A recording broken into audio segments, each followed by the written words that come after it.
Hi, I'm Andreas Schmiedecker. I'm the producer of the game The Eternal Life of Goldman for THQ Nordic, and the game is being developed by Weappy Studio. The Eternal Life of Goldman is a breathtaking platform adventure inspired by ancient legends and fairy tales. It will take you back to this era of classic 16-bit platformers done in classic frame-by-frame animation, all done by hand.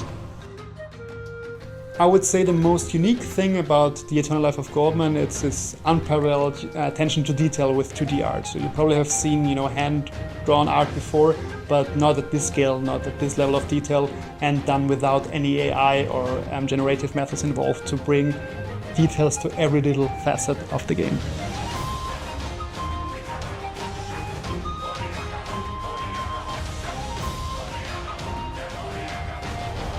So many people ask about the art style and the inspiration behind the art style of The Eternal Life of Goldman.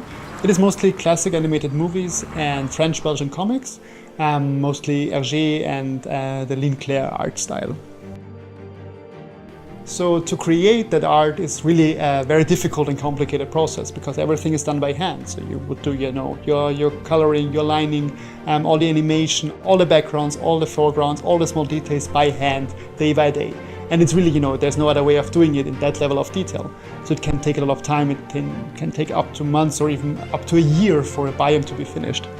It is really intense and difficult, but we feel it's worth the effort in the end. The main character of The Eternal Life of Goldman is somewhat unusual because it's an old man with a cane and a beard that you don't see that often in video games. He's a reference to these ancient fables and parables where you would often have an old man as protagonist who would be witty and outsmart his enemies.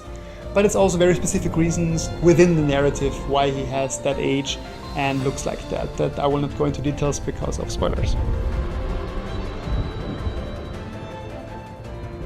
So I think we're most excited for players to figure out all the small details about the world and the story. So there's lots of small little things in the animation, in the backgrounds and foregrounds that you can find and look for that tell a story.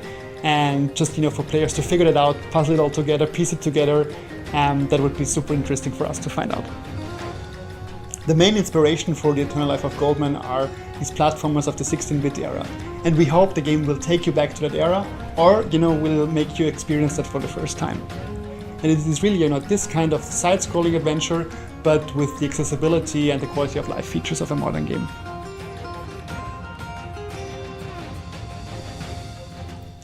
I think if you appreciate handcrafted art, and especially 2D line art, then you will love The Eternal Life of Goldman. And also if you're a fan of classic platformers.